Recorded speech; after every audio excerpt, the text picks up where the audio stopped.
Buenas tardes, mi nombre es Kevin Joseph Román Gastelum y vengo a hablarles sobre la actividad número 5 de la materia de anatomía de cabeza y cuello. Bueno, en esta actividad hablamos sobre la cavidad bucal y esta va a constar de dos partes, el vestíbulo bucal y la propiamente dicha cavidad bucal. El vestíbulo bucal va a ser el espacio situado en forma de hendidura entre los dientes y las encías por un lado. Va a ser más o menos todo este espacio que va a estar alrededor de los dientes y los labios. Mientras que la cavidad bucal, propiamente dicha, va a ser el espacio entre los arcos dentales o arcadas superiores e inferiores y va a estar limitada lateral y anteriormente por los arcos dentales. Los labios van a ser repliegues musculofibrosos, móviles que van a rodear la boca, se extienden desde los surcos nasolabiales y las narinas laterales y superiormente del arco mentolabial inferiormente. Funcionan de modo de válvulas de la hendidura bucal, contienen el esfínter que controla la entrada y la salida de la boca y los tractos superiores digestivo y respiratorio. El esfínter va a venir siendo el músculo orbitador de la boca. Las mejillas presentan esencialmente la misma estructura que los labios, con los que se continúan. Forman paredes móviles de la cavidad bucal. Y anatómicamente, la cara externa de las mejillas constituye la región de la mejilla, bordeada anteriormente por las regiones labiales, mentonianas, superiormente por las regiones cigomáticas, posteriormente por la región parotidia e inferiormente por el borde inferior de la mandíbula, o sea, este pedacito. Ahora, las encías se componen de tejido fibroso tapizado por mucosa. La encía propiamente dicha está firmemente unida en la parte alveolar de la mandíbula y a los procesos alveolares del maxilar y a los cuellos de los dientes también. La encía propiamente dicha, adyacente a la lengua, es la encía lingual superior e inferior. La encía adyacente a los labios y a las mejillas es la encía labial o bucal, y respectivamente también va a ser maxilar o mandibular. Ahora, los dientes. Las principales funciones de estos son incidir, reducir, mezclar los productos alimentarios con la saliva.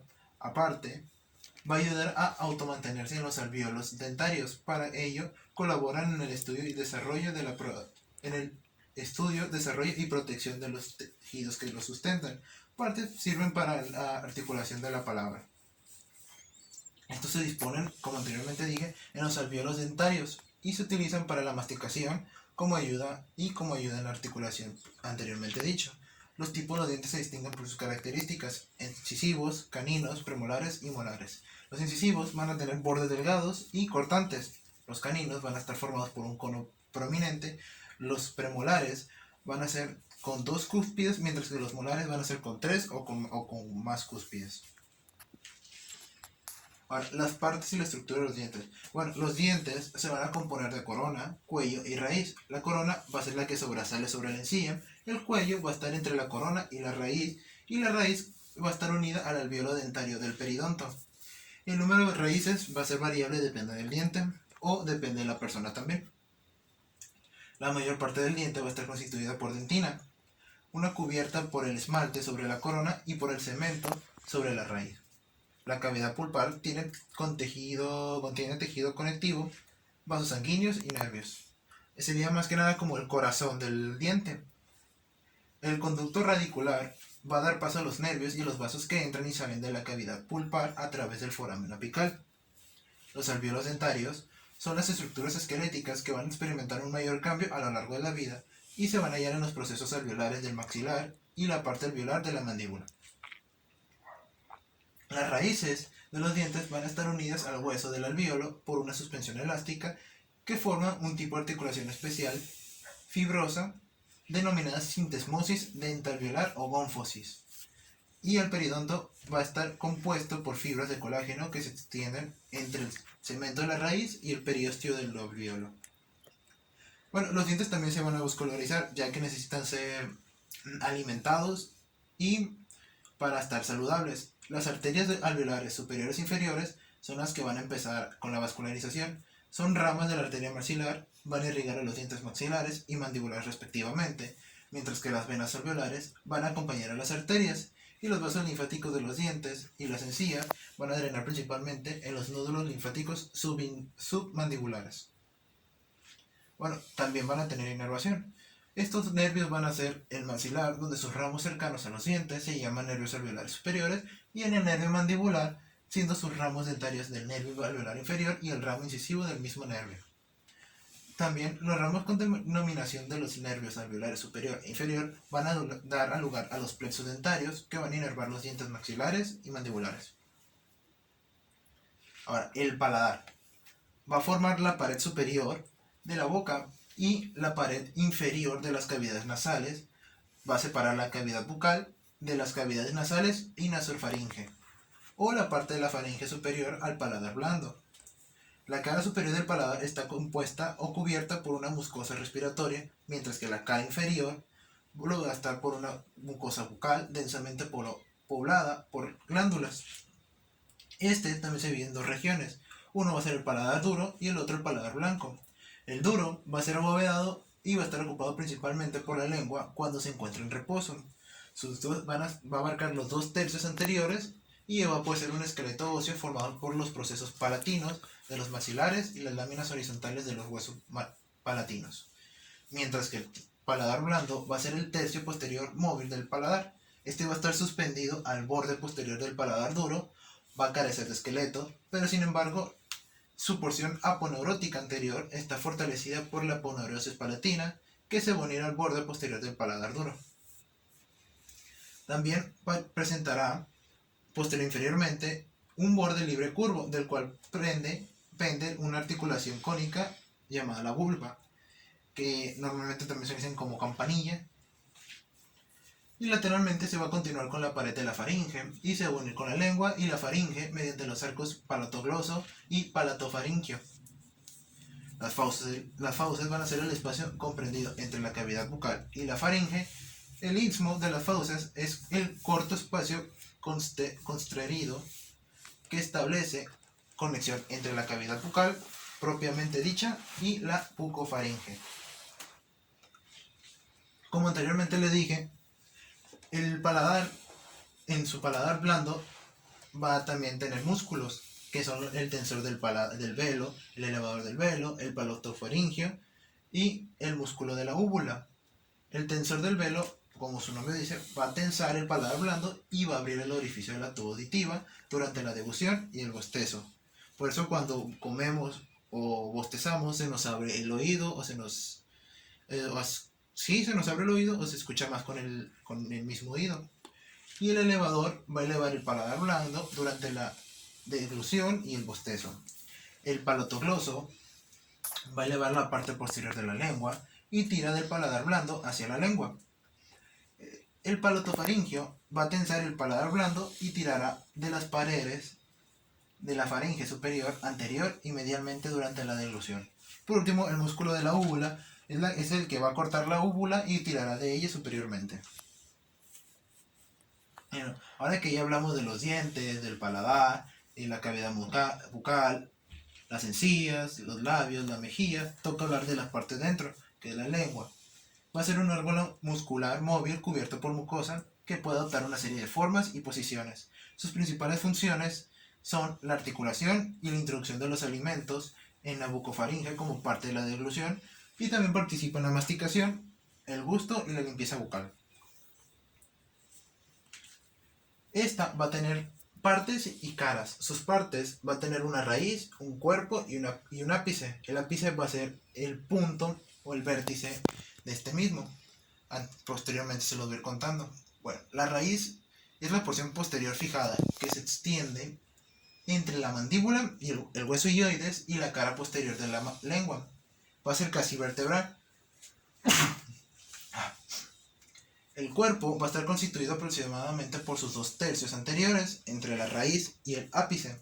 Y por último, el ápice de la lengua es el extremo anterior de su cuerpo, que se apoya sobre los dientes incisivos y, como anteriormente les dije, va a presentarse dos caras. Una, la más extensa, va a ser la cara superior y posterior, que tiene de nombre el dorso de la lengua, y la otra va a ser la inferior, que va a descansar habitualmente sobre la pared inferior de la boca. Propiamente sería la parte superior va a ser lo que vemos la lengua si la sacamos, mientras que la cara inferior va a ser lo que está debajo de ella. Bueno, el dorso Se caracteriza por la presencia de un surco en V, el surco terminal, cuyo apéndice y ápice está dirigido posteriormente hacia el foramen ciego. Ahora, la cara inferior conecta con la pared inferior de la boca mediante un repliegue en medio denominado el frenillo lingual, a pesar del cual puede moverse libremente la porción anterior de la lengua. Este va a ser más que nada para sujetar la lengua. Ahora, como anteriormente dije, la lengua es un músculo y esta va a tener de dos tipos, extrínsecos e intrínsecos. Los extrínsecos van a ser cuatro: el geniogloso, el hiogloso, el estilogloso y el palotogloso. El geniogloso, su actividad bilateral va a deprimir la lengua creando un surco longitudinal. La parte posterior va a tirar de la lengua anteriormente para impulsarla hacia adelante. La parte más anterior va a traer el ápice de la lengua protuida y la contracción unilateral va a desviar la lengua hacia el lado contralateral. El hiogloso va a deprimir la lengua, sobre todo tirando inferiormente a sus lados. Ayuda a acortar la lengua. El estilogloso va a retraer la lengua, la va a enroscar en sus lados, va a actuar con el geniogloso para formar un canal central durante la deglución. Es con el que se puede decir que te puedes hacer un taquito con la lengua. Y el palotogloso va a ser el que hace capaz de elevar la parte posterior de la lengua o deprimir el paladar blando. Actúa fundamentalmente como constrictor del istmo de las fauces. Ahora, los intrínsecos son el longitudinal superior, el inferior, el transverso y el vertical. El longitudinal superior va a enroscar la lengua longitudinalmente hacia arriba, elevando el ápice y los lados de la lengua, acortando también esta. El longitudinal inferior va a enroscar la lengua longitudinalmente hacia abajo, deprimiendo el ápice y acortando la lengua también.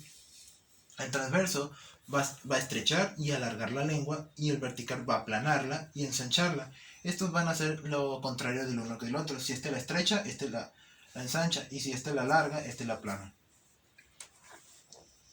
Bueno, también tiene inervación.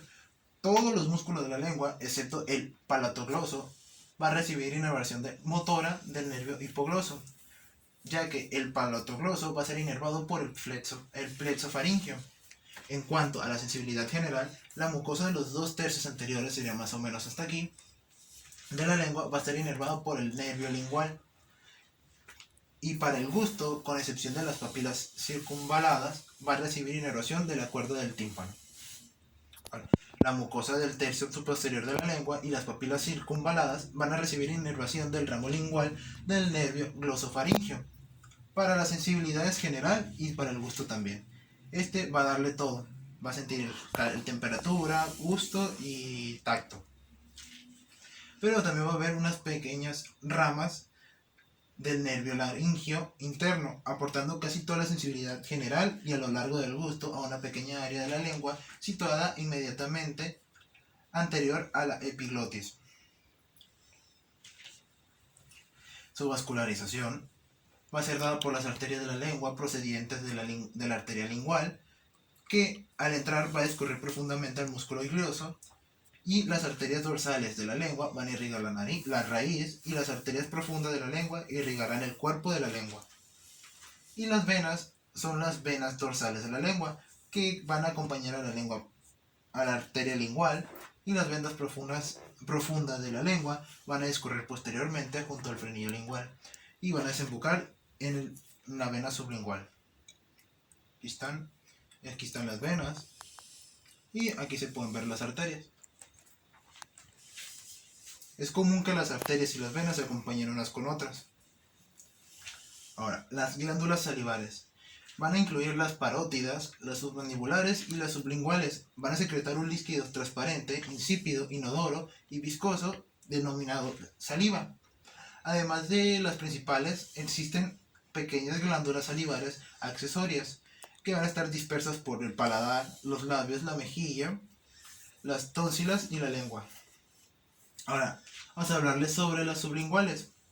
Van a ser las glándulas salivares de menor tamaño, van a estar situadas más profundamente, cada glándula de forma de almendrada, va a estar situada en la pared inferior de la boca, entre la mandíbula y el músculo genioglosso. Más o menos van a estar ubicadas aquí. Este va a ser el pedacito, una en cada lado. Va a tener numerosos conductos sublinguales de pequeño tamaño que se van a abrir en la pared inferior de la boca a lo largo de los pliegues sublinguales. La irrigación arterial va a provenir de las arterias sublingual y la submentoniana. Ahora, las submandibulares se van a situar a lo largo del cuerpo de la mandíbula, parcialmente superiores e inferiores a la mitad del posterior de la mandíbula y también parcialmente superficiales y profundas al músculo miloideo. El conducto submandibular va a surgir de la porción de la glándula que está situada entre los músculos miloideo y hiogloso. La irrigación arterial va a provenir de las arterias submentonianas y las venas van a acompañar a las arterias. Ahora, también la lengua nos sirve para el gusto y va a tener unas ciertas papilas. Estas se llaman papilas linguales. Son de 4 tipos: circunvaladas, foliadas, filiformes y fungiformes. Las circunvaladas van a ser grandes y de cúspide aplanada. Se encuentran directamente anteriores al surco terminal y se disponen en fila en forma de V. Van a estar rodeadas por un surco profundo semejantes a fosas circulares cuyas paredes están recubiertas por botones gustativos. Las foliadas van a ser pequeños pliegues laterales de la mucosa lingual y van a estar un poco desarrolladas en la especie humana. Esas son las que menos se pueden apreciar. Las filiformes son alargadas, numerosas y contienen terminaciones nerviosas aferentes sensibles al tacto. Estas pueden servir mucho más para el tacto que para el gusto, pero también sirven para las dos. Y el fungiformes va a tener la forma de Z, va a aparecer como puntos rosas o rojos. Están esparcidas entre las papilas filiformes, pero son más numerosas en el ápice y los bordes de la lengua. Y por último, la fosa pterigopalatina. Este va a ser un pequeño espacio piramidal inferior al vértice de la órbita y medial a la fosa intertemporal. Va a estar situada en el proceso pterigoides del esfenoide posteriormente y la cara posterior redondeada del maxilar anteriormente. Va a estar formada por 3 paredes: una medial, que formada por la frágil lámina perpendicular del hueso palatino; una superior incompleta, constituida por la continuación medial de la cara infratemporal del ala mayor, el esfenoides; y la inferior, formada por el proceso piramidal del hueso palatino. Su contenido va a consistir en la porción terminal de la arteria maxilar y las porciones iniciales de sus ramas, así como las venas satelitales. El nervio maxilar, relacionado con el ganglio pterigopalatino, se considera que las ramas del nervio, y también se va a considerar que las ramas del nervio maxilar. Y por último, las vainas vasculomotoras o vasculonerviosas de los vasos y nervios, y una matriz adiposa que ocupan todo el espacio restante. Bueno, esto ha sido todo. Muchas gracias por su atención.